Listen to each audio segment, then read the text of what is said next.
ಇದುವರೆಗೂ 4 ಕೊಲೆ ಆರೋಪಿಗಳನ್ನು ಅರೆಸ್ಟ್ ಮಾಡಲಾಗಿದೆ. ರೇಣುಕಾಸ್ವಾಮಿ ಕೊಲೆ ಆರೋಪಿಗಳು ಇವರೆಲ್ಲರೂ ಕೂಡ ಪವಿತ್ರ ಗೌಡ, ಲಕ್ಷ್ಮಣ್, ನಾಗರಾಜ್ ಮತ್ತು ಪ್ರದೋಷ್. ಈ 4 ಕೂಡ ಇದೀಗ ಪೊಲೀಸರ ವಶದಲ್ಲಂತೂ ಇದ್ದಾರೆ. 4 ಜನ ಇದ್ದಾರೆ. ಬಂಧನದ ಬಗ್ಗೆ ಡಿಸಿಪಿ ಗಿರೀಶ್ ಅಧಿಕೃತವಾಗಿ ಮಾಹಿತಿಯನ್ನು ಕೊಟ್ಟಿದ್ದಾರೆ. ಡಿಸಿಪಿ ಗಿರೀಶ್ ಹಿಂದೆ ಇದೇ ರೇಣುಕಾಸ್ವಾಮಿ ಕೊಲೆ ಕೇಸ್ ಅಂತ ಬಂದಾಗ ಎಲ್ಲ ಹೆಡೆಮುರಿ ಕರ್ಕೊಂಡು ಬಂದಿದ್ರಲ್ಲ ಡಿಸಿಪಿ ಗಿರೀಶ್ ಅವರು, ಅದೇ ಗಿರೀಶ್ ಅವರು ಅಧಿಕೃತವಾಗಿ ಕೊಟ್ಟಿರ್ತಕ್ಕಂಥ ಮಾಹಿತಿ ಇದು. ದರ್ಶನ್ ಈ ಒಂದು ಕೇಸ್ಗೆ ಸಂಬಂಧಪಟ್ಟಂತೆ ಡಿಸಿಪಿ ಗಿರೀಶ್ ತುಂಬ ಖಡಕ್ ಆಫೀಸರ್ ಅಂತ ಹೆಸರನ್ನು ಪಡೆದುಕೊಂಡಂಥವರು. ಅವರು ಮೈಸೂರಿಗೆ ಹೋಗಿ ದರ್ಶನ್ ಅರೆಸ್ಟ್ ಮಾಡ್ಕೊಂಡು ಬಂದಿದ್ದರು. ಇದೀಗ ನಾವು 4 ಇದೀಗ ಇಲ್ಲಿವರೆಗೂ ಅರೆಸ್ಟ್ ಮಾಡಿದ್ದೀವಿ ಅಂತ ಹೇಳಿ ಡಿಸಿಪಿ ಗಿರೀಶ್ ಹೇಳ್ತಾ ಇದ್ದಾರೆ.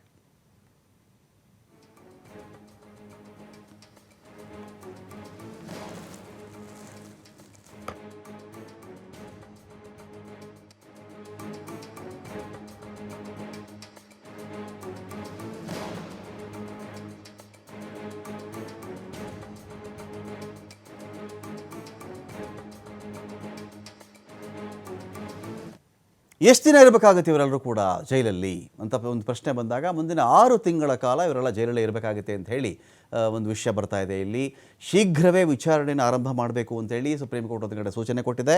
ಸಾಕ್ಷಿ ವಿಚಾರಣೆ ಮುಗಿಯೋದಕ್ಕೇ 6 ತಿಂಗಳು ಬೇಕಾಗುತ್ತೆ. ಸಾಕ್ಷಿ ವಿಚಾರಣೆ ಮಾಡ್ರಪ್ಪ ನೀವು ಬೇಗ ಯಾಕೆ ಮಾಡ್ತಾ ಇಲ್ಲ ನೀವು, ಎಲ್ಲ ಕರೀರಿ, ಚೆಕ್ ಮಾಡಿ, ಮಾತಾಡಿಸಿ ಅಂತ ಹೇಳಿದ್ಯಲ್ಲ ಸುಪ್ರೀಂ ಕೋರ್ಟ್. ಈ ವಿಚಾರಣೆನೇ 6 ತಿಂಗಳು ಹಿಡಿಯುತ್ತೆ ಅಂದಾಗ ಸಾಕ್ಷಿಗಳ ವಿಚಾರಣೆ ಆಗ್ತಿರಬೇಕಾದ್ರೆ ಆರೋಪಿಗಳು ನೀವು ಆರಾಮಾಗಿ ಆಚೆ ಓಡಾಡ್ಕೊಂಡಿರಪ್ಪ, ಸಿನಿಮಾ ಶೂಟಿಂಗಲ್ಲೋ, ಹೋಟೆಲ್ಲೋ, ಟ್ರಿಪ್ಗಳಲ್ಲೋ ಇರಿ ಅಂತ ಯಾವುದೇ ಕೋರ್ಟ್ ಬಿಡಲ್ಲ ಅವ್ರನ್ನ. ಆರಾಮಾಗಿ ನೀವು ಆಚೆ ಓಡಾಡ್ಕೊಂಡಿರಿ, ಆರಾಮಾಗಿ ನೀವು ಫ್ಯಾಮಿಲಿ ಜೊತೆ ಟೈಮ್ ಕಳೀತಾ ಇರಿ, ಶೂಟಿಂಗ್ ಮಾಡ್ಕೊಂಡಿರಿ ಅಂತ ಬಿಡಲ್ಲ. 6 ತಿಂಗಳು ಬೇಕಾಗತ್ತೆ. ಸಾಕ್ಷಿಗಳು 200 ಸಾಕ್ಷಿ ಇದೆ, 300 ಸಾಕ್ಷಿ ಇದೆ ಅಂತ ಹೇಳಿದಾಗ ಒಬ್ಬೊಬ್ಬ ಸಾಕ್ಷಿಯನ್ನು ಕರ್ಕೊಂಡು ಬಂದು ಬಾಕ್ಸಲ್ಲಿ ನಿಲ್ಲಿಸಬೇಕು. ಬಾಕ್ಸಲ್ಲಿ ನಿಲ್ಲಿಸಿ ಅವ್ರನ್ನ ವಿಚಾರಣೆ ಮಾಡ್ತಾರೆ. ಅವರು ಏನು ನೋಡಿದೆ, ಏನು ಕಂಡೆ, ನಿನಗೆ ಹೆಂಗೆ ಗೊತ್ತು, ಏನು ಕತೆ ಅಂತೆಲ್ಲ ವಿಚಾರಿಸ್ತಾರಲ್ಲ. ಹಾಗಾಗಿ ಇದಕ್ಕೇ 6 ತಿಂಗಳು ಬೇಕಾಗುತ್ತೆ ಅಂದರೆ ಇಷ್ಟು ಜನ ಇನ್ನು 6 ತಿಂಗಳು ಮಿನಿಮಮ್ ಅಂತೂ ಜೈಲಲ್ಲಿ ಇರಬೇಕಾಗತ್ತೆ ಅಂತ. ಆಮೇಲೆ ನಿರಪರಾಧಿ ಅಂತ ಆಯಿತು, ಇನ್ನೊಂದಾಯಿತು, ತೀರ್ಪು ಬಂತು ಅಂದರೆ ಬೇರೆ ಕತೆ. ಆಮೇಲೂ ಕೂಡ ಮೇಲ್ಮನವಿ ಹೋಗುವಂಥದ್ದು ಇದ್ದೇ ಇದೆ ಅಲ್ವಾ. ಸರ್ಕಾರಿ ಪರ ವಕೀಲರಾದರೂ ಹೋಗ್ತಾರೆ ಅಥವಾ ಇವರಾದರೂ ಹೋಗ್ತಾರೆ, ಅದು ಬೇರೆ ವಿಚಾರ. ಫಾಸ್ಟ್ ಟ್ರ್ಯಾಕ್ ಕೋರ್ಟ್ ವಿಚಾರಣೆ ಮಾಡಿದ್ರು, ಫಾಸ್ಟ್ ಟ್ರ್ಯಾಕ್ ರೀತಿಯ ಕೋರ್ಟ್ ವಿಚಾರಣೆ ಮಾಡಿದ್ರು ಕೂಡ ಈ ಕೇಸಲ್ಲಿ ಇನ್ನು 6 ತಿಂಗಳಂತೂ ಮಿನಿಮಮ್ ಬೇಕಾಗುತ್ತೆ. ಕೇಸಲ್ಲಿ ದರ್ಶನ್ ಮೇಲೆ ಇರ್ತಕ್ಕಂಥದ್ದು ಏನು ಅಂತ ಹೇಳಿದ್ರೆ 11 ಸೆಕ್ಷನ್ಗಳ ಅಡಿಯಲ್ಲಿ ಕೇಸ್ ಆಗಿದೆ ದರ್ಶನ್ ಮೇಲೆ. ಟೋಟಲ್ 11 ಸೆಕ್ಷನ್ ಹಾಕಿದ್ದಾರೆ, ಒಂದಲ್ಲ ಎರಡಲ್ಲ. IPC 364 ಕೊಲೆ ಮಾಡೋ ಉದ್ದೇಶದಿಂದ ಕಿಡ್ನ್ಯಾಪ್ ಮಾಡಿರ್ತಕ್ಕಂಥ ಆರೋಪ ಇದೆ ದರ್ಶನ್ ಮೇಲೆ. ಅಂದರೆ ದರ್ಶನ್ನೇ ತನ್ನ ಸಂಗಡಿಗರಿಗೆ, ಸಹಚರರಿಗೆ, ತನ್ನ ಗ್ಯಾಂಗ್ನ ಸದಸ್ಯರಿಗೆ ಇನ್ಸಿಸ್ಟ್ ಮಾಡಿ ಹೇಳಿ ಅವನನ್ನು ಕಿಡ್ನ್ಯಾಪ್ ಮಾಡ್ಕೊಂಡು ಕರ್ಕೊಂಡು ಬಂದರು ಅಂತ ಕಿಡ್ನ್ಯಾಪ್ ಮಾಡಿಸಿರೋದು ಅಂತ ಒಂದು ಸೆಕ್ಷನ್ ಹೇಳುತ್ತೆ ಇಲ್ಲಿ. IPC 302 ಉದ್ದೇಶಪೂರ್ವಕವಾಗಿ ವ್ಯಕ್ತಿಯನ್ನು ಕೊಲೆ ಮಾಡಿರೋದು. ಯಾವುದೋ ರೋಡಲ್ಲಿ ಗಲಾಟೆ ಆಗುತ್ತೆ, ಒಂದಿಬ್ಬರಿಗೇನೋ ಗಲಾಟೆ ಆದಾಗ ಏನೋ ಹೊಡೆದ್ಬಿಟ್ಟ, ಆಕಸ್ಮಿಕ ಬೆಳಗ್ಗೆ ಎದ್ದು ಬಂದಾಗ ಅವನು ಯಾರೋ ನಾನು ಯಾರೋ, ರೋಡ್ ರೇಜ್ ಆಗಿಬಿಡ್ತು, ಹೊಡೆದ್ವಿ, ಅವ್ನು ಸತ್ತು ಹೋಗ್ಬಿಟ್ಟ, ನನಗೆ ಅವ್ನು ಕೊಲೆ ಮಾಡೋ ಉದ್ದೇಶನೇ ಇರಲಿಲ್ಲ ಸ್ವಾಮಿ, ಗಲಾಟೆ ಆಗಿದ್ದು ನಿಜ, ಕೆಟ್ಟ ಮಾತು ಬೈದ, ಆನಂತರ ಇಬ್ಬರು ಹೊಡೆದಾಟ ಮಾಡ್ಕೊಂಡ್ವಿ, ಅವನು ಒಂದೇಟು ಹೊಡೆದ ತಕ್ಷಣ ಸತ್ತು ಹೋಗ್ಬಿಟ್ಟ ಅಂತ ಬಂದಾಗ ಅಂಥ ವಿಚಾರಗಳು ಅದು ಉದ್ದೇಶಪೂರ್ವಕವಲ್ಲದ ಕೊಲೆ ಅಂತ ಆ ಸೆಕ್ಷನ್ ಬರುತ್ತೆ ಅದಕ್ಕೆ. ಬಟ್ ಈ ಕೇಸಲ್ಲಿ ಕಿಡ್ನ್ಯಾಪ್ ಮಾಡಿಸಿದ್ದು ದರ್ಶನ್ನೇ, ಕೊಲೆ ಮಾಡಿಸಿದ್ದು ದರ್ಶನ್ನೇ, ಕೊಲೆಯ ಉದ್ದೇಶವೇ ಈ ಮನುಷ್ಯನಿಗೆ ಇತ್ತು ಅಂತ ಸೆಕ್ಷನ್ ಹಾಕಿದ್ದಾರೆ. IPC 201 ಅಪರಾಧ ಎಸಗಿದ್ದಲ್ಲದೆ, ತಪ್ಪು ಮಾಡಿದ್ದಲ್ಲದೆ. ಒಂದು ಕಡೆ ಇದು ಇನ್ನೊಂದೇನಾಗುತ್ತೆ ನಿಮಗೆ, ತಪ್ಪು ಮಾಡುವುದು ಎಂಥ ದೊಡ್ಡ ತಪ್ಪೋ ಆ ತಪ್ಪಿಗೆ ಸಂಬಂಧಪಟ್ಟಂಥ ಸಾಕ್ಷಿಗಳನ್ನು ಇನ್ನಿಲ್ಲ ಅನಿಸ್ಬಿಡೋದಿದೆಯಲ್ಲ, ಅದಕ್ಕೆ ಸಮನಾದಂಥ ತಪ್ಪದು. ಆಯ್ತೇನೋ ಆಗೋಯ್ತು ಸ್ವಾಮಿ, ನಾನು ಕಾನೂನು ಶರಣಾಗ್ತಾ ಇದ್ದೀನಿ, ಅದೇನಿದೆಯೋ ನೋಡಿ ಅಂತ ಹೇಳಿಬಿಡೋದು ಬೇರೆ.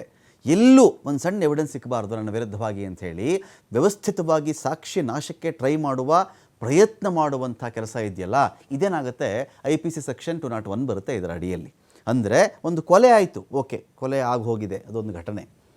ಕೊಲೆಗೆ ಸಂಬಂಧಪಟ್ಟಂಥ ಚಾಕು ಇಟ್ಟಿಲ್ಲ, ನಾನು ಹಗ್ಗ ಇಡಲ್ಲ, ನಾನು ಅದನ್ನು ಡೆಡ್ ಬಾಡಿನೇ ಇಡಲ್ಲ, ನಾನು ಯಾರ ಮೇಲೂ ಅದನ್ನು ಹಾಕಿಬಿಡ್ತೀನಿ, ಇನ್ಯಾರೋ ಒಂದು 3 ಜನ ಬಂದು ನಾವೇ ಕೊಲೆ ಮಾಡಿದ್ದು ಅಂತ ಹೇಳಿಬಿಡ್ತಾರೆ, ನಾನು ಎಸ್ಕೇಪ್ ಆಗಿಬಿಡ್ಬಹುದು, ಕೊಲೆಗೆ ಸಂಬಂಧಪಟ್ಟದೇನು ಕೇಸೇ ಇಲ್ಲ, ಡೆಡ್ ಬಾಡಿನೂ ಇಲ್ಲ, ಅದೂ ಇಲ್ಲ, ಇದೂ ಇಲ್ಲ. ಈ ಥರದ ಪ್ರಯತ್ನಗಳಿದೆಯಲ್ಲ, ಇದು ಸಾಕ್ಷ್ಯನಾಶದ ವಿಚಾರಕ್ಕೆ ಬರುತ್ತೆ. 201 IPC ಪ್ರಕಾರವಾಗಿ ಈ ಆರೋಪವನ್ನು ದರ್ಶನ್ ಮೇಲೆ ಹಾಕಿದ್ದಾರೆ. 11 ಸೆಕ್ಷನ್ಗಳಲ್ಲಿ ದರ್ಶನ್ ಭವಿಷ್ಯಕ್ಕೆ ಮುಳುವಾಗ್ತಾವಲ್ವ, ಆ 3 ಸೆಕ್ಷನ್ಗಳೇ ಇವು. ಕಿಡ್ನ್ಯಾಪ್ ಮಾಡಿಸಿರೋದು, ಉದ್ದೇಶಪೂರ್ವಕವಾಗಿ ಕೊಲೆ ಮಾಡಿರೋದು, ಜೊತೆಗೆ ಸಾಕ್ಷಿ ನಾಶಕ್ಕೆ ಟ್ರೈ ಮಾಡಿರೋದು. ಪ್ರಧಾನ 3 ಸೆಕ್ಷನ್ಗಳಿವು. ಈ ಸೆಕ್ಷನ್ಗಳ ಅಡಿಯಲ್ಲಿ ಅಪ್ಪಿ ದರ್ಶನ್ ಗ್ರಹಚಾರ ಕೆಟ್ಟು ಆರೋಪ ಸಾಬೀತಾಗ್ಬಿಟ್ರೆ ಜೀವಾವಧಿ ಶಿಕ್ಷೆ ಫಿಕ್ಸ್ ಅಂತ ಹೇಳಿ ಕಾನೂನು ತಜ್ಞರು ಹೇಳ್ತಾ ಇದ್ದಾರೆ.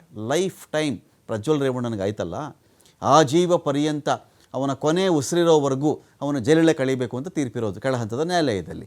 ಅದರ ಮೇಲೆ ಅವನು ಕೋರ್ಟ್ಗೆ ಹೋಗುವಂಥ ಅವಕಾಶ ಅವನಿಗಿದ್ದೇ ಇದೆ. ಮೇಲ್ಮನವಿ ಹೋಗ್ಬೋದು, ರದ್ದು ಆಗಬಹುದು, ಅಥವಾ ಅದನ್ನು ಎತ್ತಿ ಹಿಡಿಯಬಹುದು, ಬೇರೆ ವಿಚಾರ. ಈ 3 ಸೆಕ್ಷನ್ ಒಂದು ವೇಳೆ ಪ್ರಾಸಿಕ್ಯೂಷನ್ ರೇಣುಕಾ ಸ್ವಾಮಿ ಯಾರಿದ್ದಾನೋ ವ್ಯಕ್ತಿ ಸತ್ತೋಗಿದ್ದಾನಲ್ಲ, ಆ ವ್ಯಕ್ತಿ ಪರ ಸರ್ಕಾರಿ ವಕೀಲರು, ವಿಶೇಷ ಪ್ರಸನ್ನಕುಮಾರ್ ಅವರು ಸುಪ್ರೀಂ ಕೋರ್ಟ್ವರೆಗೂ ಒಂದು ಸರ್ಕಾರ ಇದನ್ನು ತೆಗೆದುಕೊಂಡು ಹೋಗಿ ಸರ್ಕಾರಿ ಪರ ವಕೀಲರು ಅವರೊಂದು ವಾದವನ್ನು ಇಟ್ಟು ಹೈಕೋರ್ಟಲ್ಲಿ ಬೇಲಾಗಿದ್ದಂಥ ಕೇಸಲ್ಲಿ ಎಲ್ಲ ಆರೋಪಿಗಳಿಗೆ ಬೇಲ್ ರದ್ದು ಮಾಡಿಸಿದ್ದಾರಲ್ಲ, ಇದೇ ಪ್ರಸನ್ನಕುಮಾರ್ ಮತ್ತು ತಂಡ ದರ್ಶನ್ ಕಿಡ್ನ್ಯಾಪ್ ಮಾಡಿಸಿದ್ದು ಹೇಗೆ, ದರ್ಶನ್ ಇಂಟೆನ್ಷನ್ ಇಟ್ಕೊಂಡು ಹೊಡೆದು ಕೊಂದಿದ್ದು ಹೇಗೆ, ಜೊತೆಗೆ ಕೊಂದಾದ ಮೇಲೆ ಸಾಕ್ಷಿ ನಾಶಕ್ಕೆ ಟ್ರೈ ಮಾಡಿದ್ದು ಹೇಗೆ ಎನ್ನುವಲ್ಲಿ ವಿತ್ ಎವಿಡೆನ್ಸ್ ಪ್ರೂವ್ ಮಾಡಿಬಿಟ್ರೆ ದರ್ಶನ್ ಲೈಫ್ ಟೈಮ್ ಇಂಪ್ರಿಸನ್ಮೆಂಟ್ ಆಗಬಹುದು ಅಂತ ಕಾನೂನು ತಜ್ಞರು ಹೇಳ್ತಾರೆ. ಜೀವಾವಧಿ ಶಿಕ್ಷೆ ಅಂತ ಹೇಳ್ತಾ ಇದ್ದಾರೆ ಕಾನೂನು ತಜ್ಞರು. 2023ರಲ್ಲಿ ಸುಪ್ರೀಂ ಕೋರ್ಟ್ ಹೇಳಿರೋ ಪ್ರಕಾರ ಜೀವಾವಧಿ ಅಂದರೆ ಮೊದಲ 14 ವರ್ಷ, ಆಮೇಲೆ 12 ವರ್ಷ, ಅಕಸ್ಮಾತ್ ಸನ್ನಡತೆ ಏನಾದರೂ ಇದ್ದರೆ ಅದರ ಆಧಾರದ ಮೇಲೆ ಸ್ವಲ್ಪ ಬೇಗ ಬಿಡುಗಡೆ ಮಾಡಬಹುದು, ಇದೆಲ್ಲ ಇತ್ತಲ್ಲ. ಈಗೇನಾಗಿದೆ, ಸುಪ್ರೀಂ ಕೋರ್ಟ್ ಹೇಳಿರೋ ಪ್ರಕಾರ 2023ನಲ್ಲಿ ಜೀವ ಇರೋವರೆಗೂ ಇರೋದೇ ಜೀವಾವಧಿ ಶಿಕ್ಷೆ ಅಂತ.